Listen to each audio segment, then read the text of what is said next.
이 위대한 봉사였던 존 웨슬레가 어느 해에 썼던 간단하게 썼던 일기의 일부분을 좀 소개하려고 합니다. 좀 잘 들어보십시오. 5월 5일 오전 세인트 앤 교회에서 설교.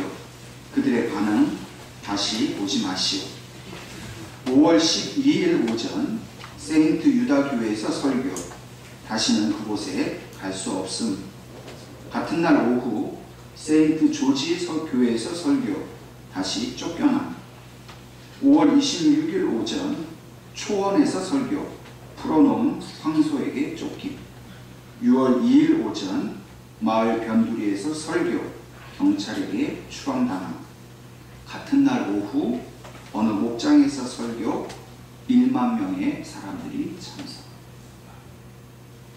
이 일기에서 우리가 좀 주목하여 보아야 할 부분이 있습니다. 5월 5일부터 6월 2일까지 사람들은 이 웨슬레의 설교를 거부하고 심지어는 쫓아냈습니다.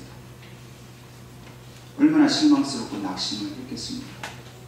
그런데 6월 2일 오후에 1만 명의 사람이 모여서 하나님의 역사를 경험하게 되었습니다. 만약 이 웨슬레가 6월 2일 오전에 경찰에게 쫓겨나면서 나는 더 이상 목회를 못하겠다, 하나님 말씀 못 전하겠다 포기했다라면 그날 오후에 있을 하나님의 역사를 볼 수가 없었을 것입니다. 오늘 우리들도 수없이 반복되는 실패와 좌절 속에 살아가고 있습니다. 너무 많이 실패하고 문제가 해결되지 않는 그런 절망 속에 있다 보면 우리 마음속에 포기하고 싶은 생각이 얼마나 많이 들겠습니까? 물론 우리는 작고 큰 것들을 많이 포기하며 삽니다. 이건 안 돼, 할 수 없어, 스스로 내려놓기도 합니다. 근데 문제는 우리가 믿음 안에서 이런 것들을 자꾸만 포기하다 보면 이 포기하는 것 때문에 더 큰 문제를 야기할 수 있다는 겁니다. 우리가 믿음 안에서 어렵고 힘든 일 만날 때마다 포기를 하게 되면 결국 마귀가 우리를 세상 가운데로 유혹하고 시험한다는 거예요.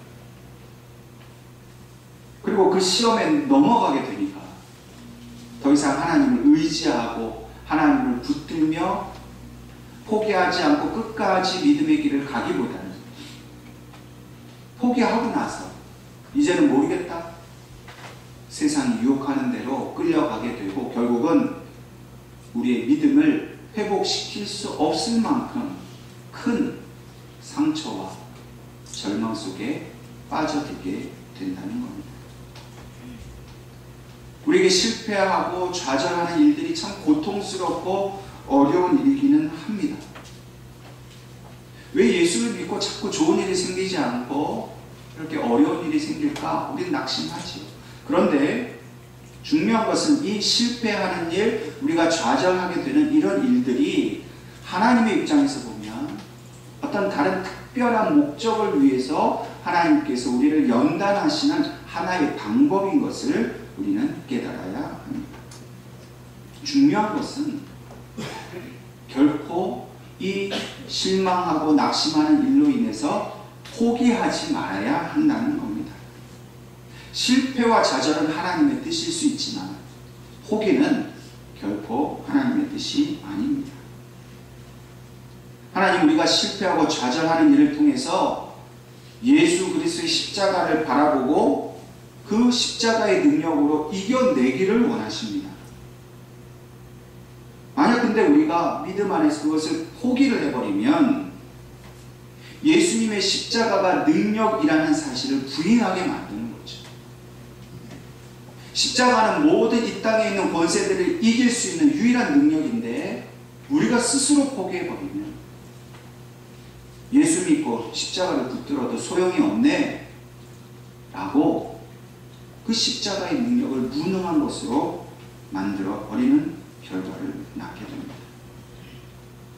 그래서 하나님은 우리가 어떤 낙심할 일, 좌절할 일을 만나도 예수 그리스도의 십자가만 붙들면 우리는 결코 실패하지 아니하고, 결코 우리는 포기하지 아니하고 승리의 영원한 삶을 살 수 있음을 우리에게 가르쳐 주고 계십니다. 그럼 십자가를 바라볼 때 여러분들은 어떤 마음이 드십니까?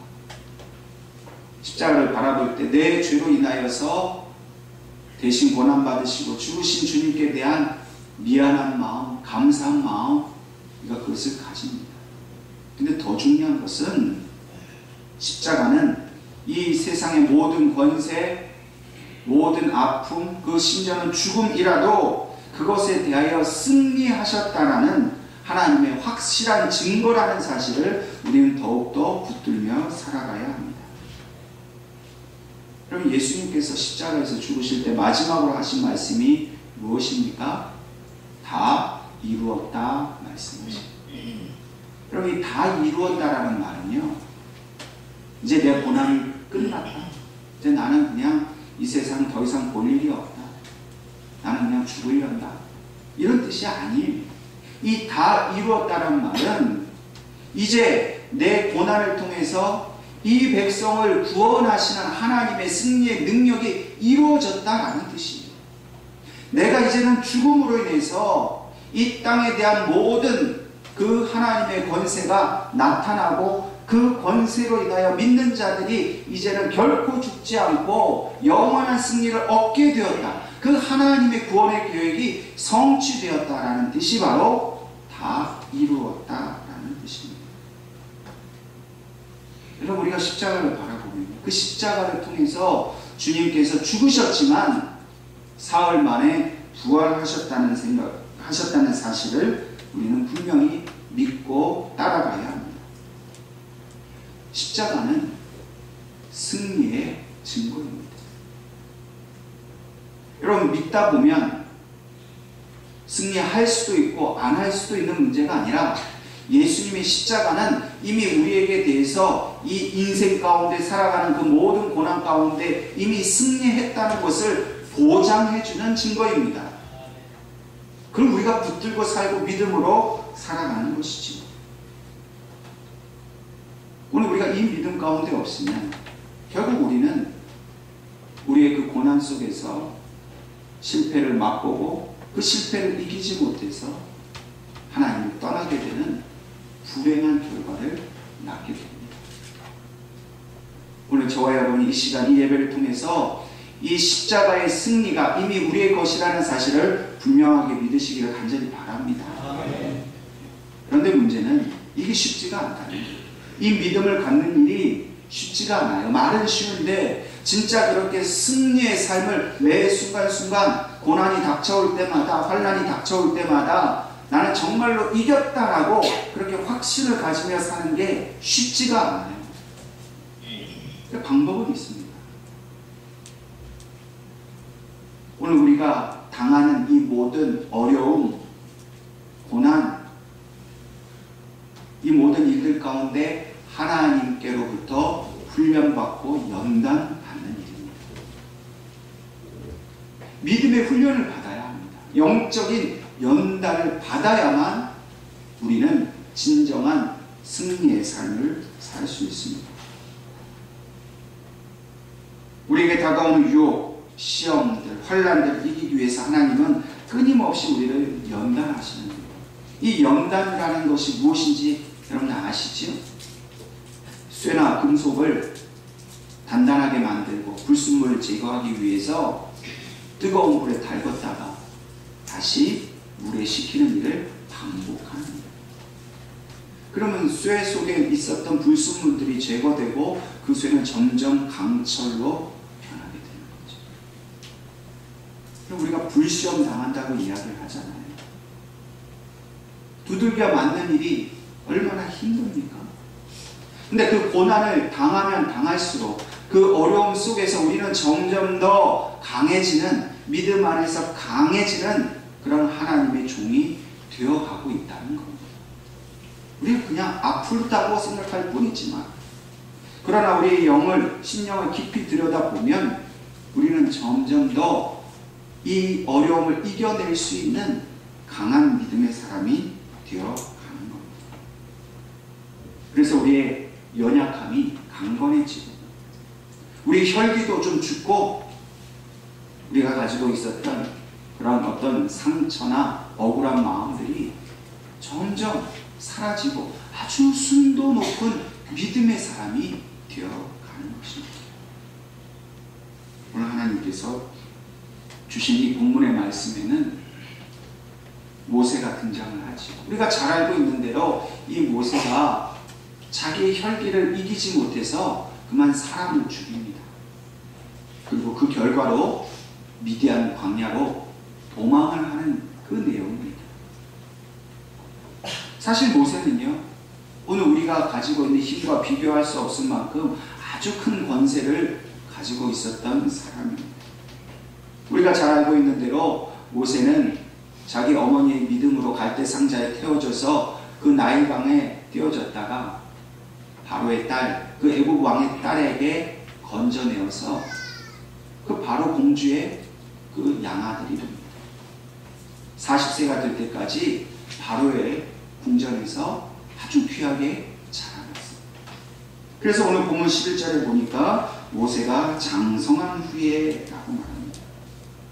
이 장성하다는 말은 그가 이제 어린아이로부터 청년이 되기까지 그가 육신적으로 잘 자라났다, 잘 컸다 라는 의미도 있지만 이 말 속에는 그가 사회적으로 또 정치적으로도 그의 지위가 높아졌다는 것을 의미합니다. 다시 말해서 이 모세가 이 애굽 왕궁에서 제법 영향력이 있는 그런 힘 있는 인물이 되었다는 것을 말합니다. 두려울 게 없는 거죠. 애굽 왕궁에서 알아주는 그런 사람이 되었습니다. 그런데 하루는 그 왕궁 밖을 나가서 자기 형제들이 그 히브리 사람들이 일하는 그 장면을 보고 있다가 그만 애굽 사람이 자기 형제를 치는 것을 보았습니다. 그런데 그 사람을 그만 죽이게 되는 거죠. 심지어는 그 시체를 유기까지 하였습니다. 물론 우리는 모세의 행위를 정당하다라고 볼 수도 있습니다.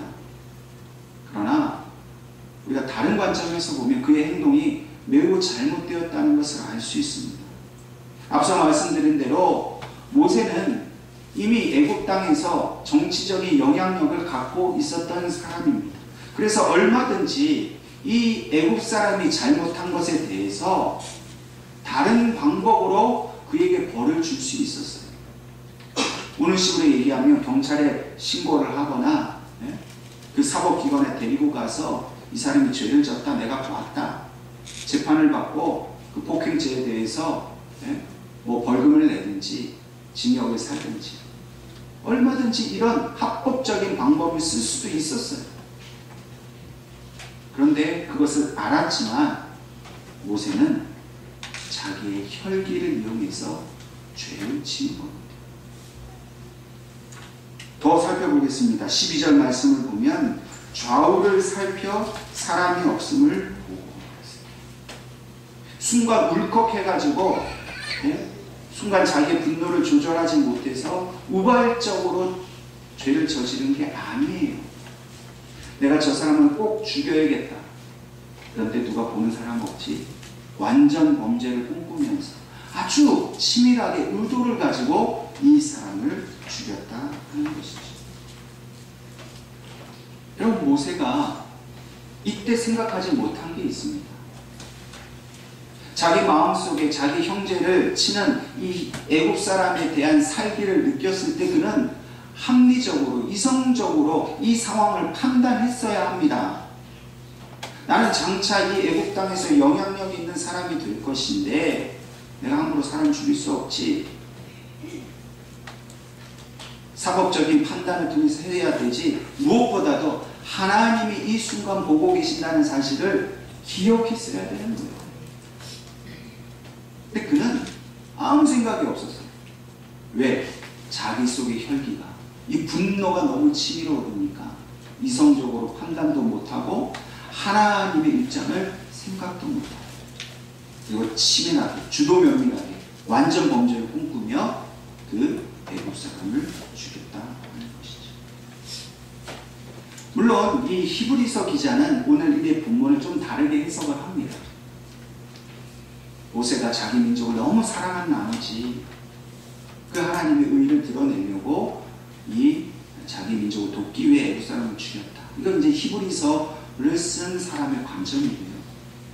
그러나 이 그가 겉으로 모습으로는 의로운 행위를 행한 것 같지만 사실 그 이면을 보면 그는 자기 혈기를 다스리지 못하는 아주 이 정서적으로 문제가 있는 사람으로 우리가 판단할 수도 있는 것입니다.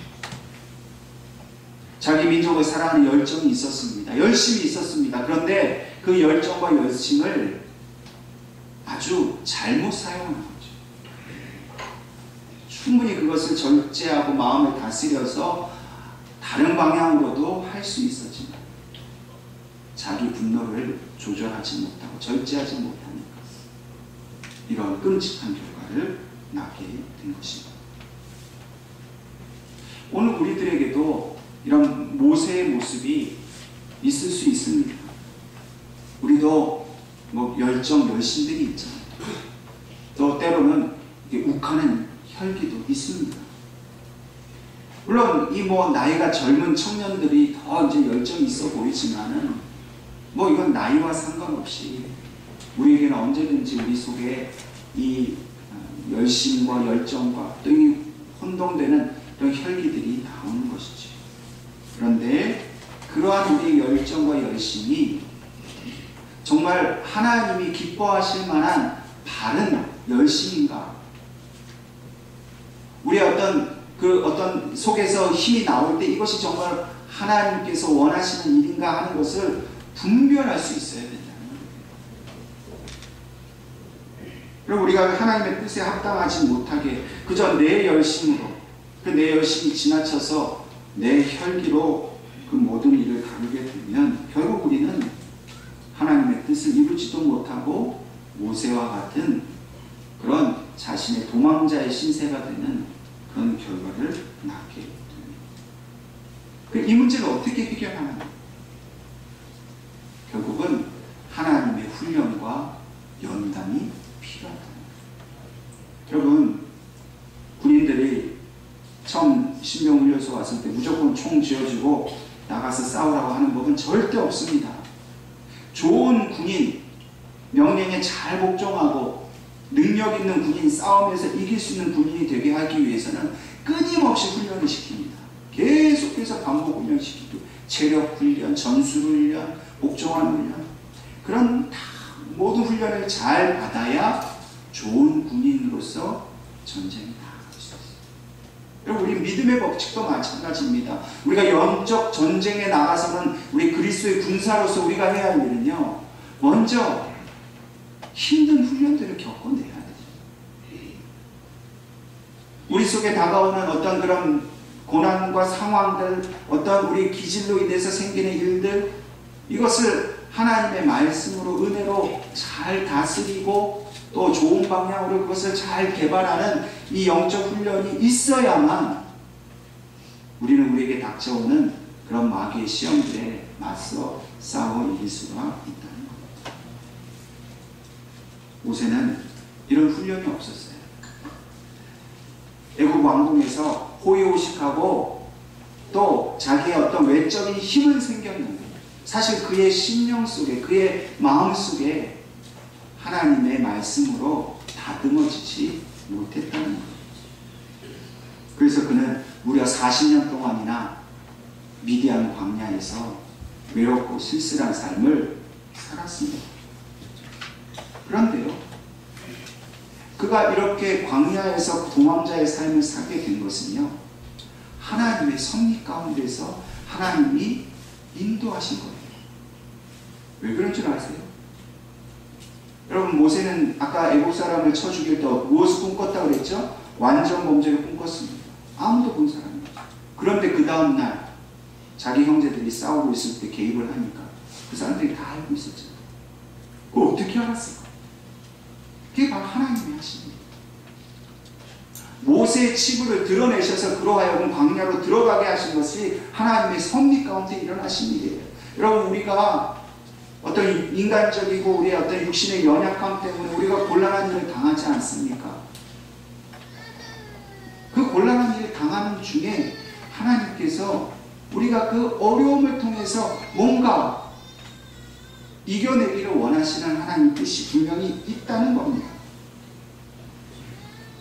결론적으로 애굽 왕궁을 벗어나서 미디안 광야로 들어가게 된 그 모든 배경에는 하나님의 인도하심과 하나님의 뜻이 담겨 있었다는 겁니다.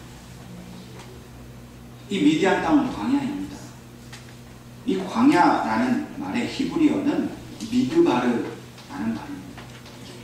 근데 이 미드바르라는 말은요, 다바르라는 말에서 왔어요. 다바르가 어원이고 미드바르가 파생어입니다. 근데 이 다바르라는 말은 말씀이라는 뜻이에요. 다시 말해서 광야는 하나님이 말씀하시는 곳이에요. 모세가 광야로 도망갔다는 것은 하나님이 하시는 말씀을 들으러 갔다는 거죠. 또한 이 광야라는 말의 헬라어 원어로는요, 에레모스라는 말입니다. 이 에레모스라는 말은 버림받았다, 포기했다 라는 뜻이에요. 아무 소망이 없고 우리가 그 광야라고 생각하는 그 이미지 그대로 버려진 땅, 죽음의 땅, 그게 바로 에레모스입니다.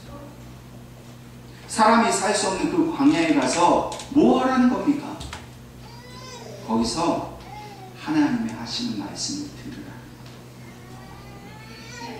애굽의 화려한 왕궁 가운데 살고 있을 때는 모세가 하나님의 말씀을 들을 수가 없어요. 너무 좋고 귀하고 즐길 것들이 많으니까. 자기 혈길대로 마음껏 해도 누가 뭘 할 사람이 없어요. 그런데 그 모습으로는 장차 이스라엘 백성들을 구원할 그 지도자로서의 사명을 감당할 수가 없기 때문에 하나님은 그의 혈기를 이용하셔서 광야로 부르셔서 하나님의 말씀을 모세에게 들으라고 하시는 겁니다. 오늘 우리들도요, 이 광야의 삶을 살고 있지 않습니까? 여러분들 당하고 있는 어떤 어려움들이 있으시잖아요? 우리 원망하죠, 불평하죠, 괴롭다고 그러고 죽고 싶다고 그러죠. 근데 믿음의 눈으로 잘 보면요, 우리를 그 고난 가운데, 어려움 가운데 두게 하시는 하나님의 뜻이 있다는 거예요. 여러분, 질병 가운데 자녀들로 인해서 경제적 어려움으로 있는 그 자리가 바로 광야라면 그 광야에서 우리는 무엇을 해야 합니까? 하나님의 말씀을 들어야 된다. 가끔씩 제가 병원 신방을 하죠. 입원하셔서 제가 꼭 하는 말씀이 있어요. 꼼짝 못하고 누워있게 하신 뜻이 뭘까요? 하나님의 음성을 들으라. 그래서 하나님이 잠시 거기에 누워놓으시는, 하나님이 바로 그러한 연단의 방법을 쓰시는 것. 우리를 누이셔서 광야로 모셔서 거기서 오직 하나님의 음성만 들을 수 있는 그런 훈련을 받도록 하시는 겁니다. 여러분, 하나님의 말씀을 듣고 그 말씀을 되새기고 그 말씀대로 살려고 노력하는 것이 얼마나 어려운 과정인지 여러분 우리가 잘 알고 있지 않습니까? 여러분, 하나님께 쓰임받은 사람들은 다 광야의 훈련을 거쳤던 것을 우리가 알 수 있습니다. 세례 요한이 어땠습니까? 태어나자마자 광야 빈들에서 혼자 자랐어요. 30세까지. 왜 했겠습니까? 거기서 철저하게 하나님의 음성을 듣는 훈련을 한 거예요. 다윗, 어려서부터 왕으로 기름 부은 자입니다. 그런데 어떻게 됐어요? 사울 왕에게 쫓겨서 광야를 아주 그냥 쫓겨다녔습니다. 거기서 뭐 했을까요? 하나님의 음성을 들었다. 우리 주님도 세례를 받으시고 성령이 임하는 영광을 받으셨어요. 그리고 나서 하신 일이 뭡니까? 광야로 들어가셨어요. 성령님께서 인도하셔서 그 광야에서 40일 주야로 금식하고 계신 때 사단의 유혹을 받으셨지만 하나님의 말씀을 읽게 되셨어요. 그럼 광야를 거치고 난 다음에야 하나님이 쓰셨다는 거예요. 여러분, 오늘 우리 교회가, 우리 성도들이 진짜 이 시대에 하나님 앞에 쓰임받기를 원하고, 여러분들의 가정, 여러분들의 자녀들이 정말 하나님의 뜻대로 쓰임받기를 원한다면 반드시 우리는 이 광야의 훈련 과정을 겪어야 한다는 사실 우리는 분명히 기억해야 될 줄을 믿습니다. 사실 모세는 의식하지 못했어요. 자기가 광야에 살면서 야, 하나님이 나를 쓰시려고 이렇게 하셨구나, 내가 조금만 참자, 이렇게 하지 않았어요. 그냥 힘들었어요. 무기력했어요. 어느 정도로 무기력했는가 하면, 우리가 본문 15절까지 읽었지만요, 22절의 말씀을 보면 모세가 아들을 얻습니다. 첫째 아들을 얻는데요, 그의 이름을 게르솜이라 짓습니다. 이 게르솜이라는 뜻이 뭐냐면 내가 타국에서 나그네 받은, 뭐예요? 한숨과 낙심의 마음을 그대로 자기 아들 이름에 붙입니다. 나는 타국에서 나그네처럼 쓸쓸하고 고달픈 생활을 산다. 이게 모세의 자기 인식이었어요. 근데 하나님은 그 탄식과 좌절을 하나님 또 사용하시는 거예요. 하나님이 없이 살아가는 인생이 얼마나 무기력한 존재인가를 하나님 가르쳐주고 싶었던 거예요. 때로 모세는 애국 왕궁에서 살 때의 시절 아마 되돌아보면서 더 괴로웠을 거예요. 야, 그때 내가 애국에서 왕궁에서 좋은 거 먹고 재밌게 살았는데, 나 하고 싶은 대로 살았는데, 이제 이 광야에서 이거 참 쓸쓸하게 내가 이게 뭘까? 얼마나 허무하겠어요. 과거에 화려했던 삶을 살았던 분들이 말년에 참 인생의 덧없음을 깨닫잖아요. 그게 하나님이 그 마음을 통해 역사하시는 거예요. 거봐라, 네가 아무리 자랑하고 있었던 애굽의 그 왕궁에서의 영광도 소용없다. 다 소용없다. 오직 내가 너와 함께 할 때만, 내 말이 너에게 있을 때에만 너는 의미 있는 존재고, 이 땅에서 내가 너에게 맡기는 사명을 감당할 수 있다라는 것을 말씀하십니다. 이제는 세상 권력 의지하지 말아라. 내가 너에게 주는 말씀의 능력을 가지고 살아라. 이것이 바로 하나님께서 모세를 광야로 보내신 목적이에요. 여러분, 우리에게도 똑같습니다. 왜 우리에게 이렇게 고난이 있고 어려움이 있을까요?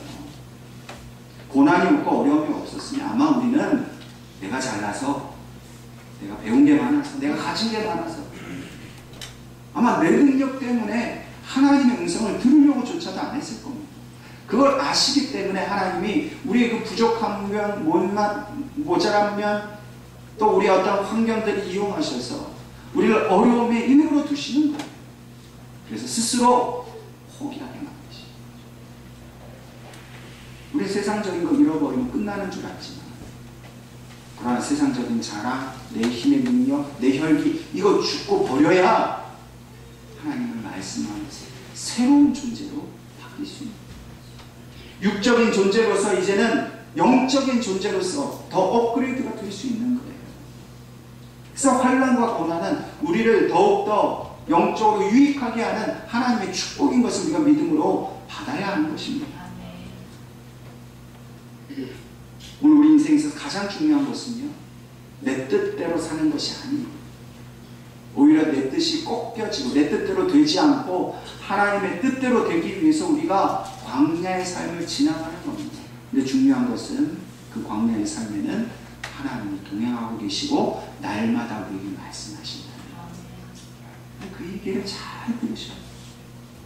하나님이 내 그 고난 가운데, 어려움 가운데 있을 때마다 하나님이 하시는 음성을 잘 듣고 그 말씀에 순종하여서 따라가는 자는 마침내 그 광야길을 마치게 되고 하나님이 약속하신 가나안 땅으로 가게 되는 겁니다. 모세는 이 사실을 깨닫는데 40년이 걸렸어요. 여러분, 40년 동안 훈련받았어요. 어쩌면 우리에게도 이 40년이 필요할지도 모릅니다. 그가 80세가 되어서 이스라엘 민족을 구원하라는 소명을 받습니다. 여러분, 80세면 어떤 나이입니까? 여기 우리 어르신들이 계시지만 인생 이제 다 거의 끝나가고 정리해 가시는 단계잖아요. 그런데 모세는 그 80세의 새로운 시작, 그가 이전에 상상도 못 해본 하나님의 역사를 바꾸고 세상의 역사를 바꾸는 이스라엘 민족을 구원해내는 위대한 일을 하기 위해 그는 80세에 부르심을 받았어요. 40년 동안 훈련을. 우리 어르신들은 아직 늦지 않으셨습니다. 이제 시작이에요. 하나님 우리를 연단하기를 원하십니다. 내 혈기, 내 자랑, 내 것만 자랑하는 그 마음을 이제는 완전히 버리고 우리가 그 성품이 변화되고 예수님의 성품을 가지게 되고 하나님의 성품이 우리 속에 되어졌을 때 나는 죽고 그리스도께서 내 안에 사는 법을 하나님은 가르치시려고 그렇게 우리를 환난 속에 두시고 어려움 속에 두시는 겁니다. 그렇게 우리에게 좌절하는 마음, 실망하는 마음, 낙심하는 그 슬픈 감정을 우리에게 허락하신 이유는 그 감정 속에서 나는 이제 예수로 사는 사람이라고 그렇게 영적으로 변화받는 자가 되게 하시려고 그렇게 일부러 하신다는 거예요. 오늘 우리가 그 말씀을 잘 새겨듣고 육적인 삶이 변하여서 영적인 삶을 살게 되었을 때 모세와 같이 민족을 인도하는 자가 되는 겁니다. 그럼 왜 모세가 하나님께 부르심을 받고 자기 백성을 이끌고 40년 동안 광야의 삶을 살아갔습니까? 이미 그가 40년 전에 광야에서 사는 법을 배웠기 때문에. 다른 사람은 못해요. 경험이 없어서. 근데 모세는 40년 동안 광야의 훈련을 받았어요. 그러니까 자기 백성을 데리고 40년 동안 그 광야의 삶을 이끌어갈 수 있었던 겁니다. 그 모세를 통해 하나님은 자기 백성을 구원해 주셨어요. 여러분, 우리 이 시대가 광야 같은 시대 아닙니까? 혼란하고 어지럽고 모든 것이 무질서하고 메마르고 뜨거운 시대가 됐어요. 하나님은 오늘 여러분들의 자녀를 택하시고 우리들을 택하신 이유는 그 광야의 삶을 우리가 살아왔기 때문에, 그 광야의 삶 가운데 하나님이 말씀하시는 것을 듣고 순종하는 삶을 살아왔기 때문에 앞으로도 우리 자녀들을 통해서 이 백성을 하나님은 구원하기를 원하시고 우리를 통해서 이 시대를 하나님 구원하기를 원하십니다. 오늘 우리 교회에 오는 환난들, 실패, 어려움들 의미 없이 흘려보내지 마시기 바랍니다. 내가 이 일을 통해 연단받고 하나님께 반드시 쓰임받아서 이 광야를 지난 후에 반드시 하나님이 주시는 그 약속의 땅에 들어갈 그 소망이 있습니다. 이 광야를 하나님의 말씀 들으면서 날마다 순종하며 하루하루 한 걸음 그렇게 귀한 걸음으로 나아가실 수 있기를 주님의 이름으로 축원합니다. 아멘.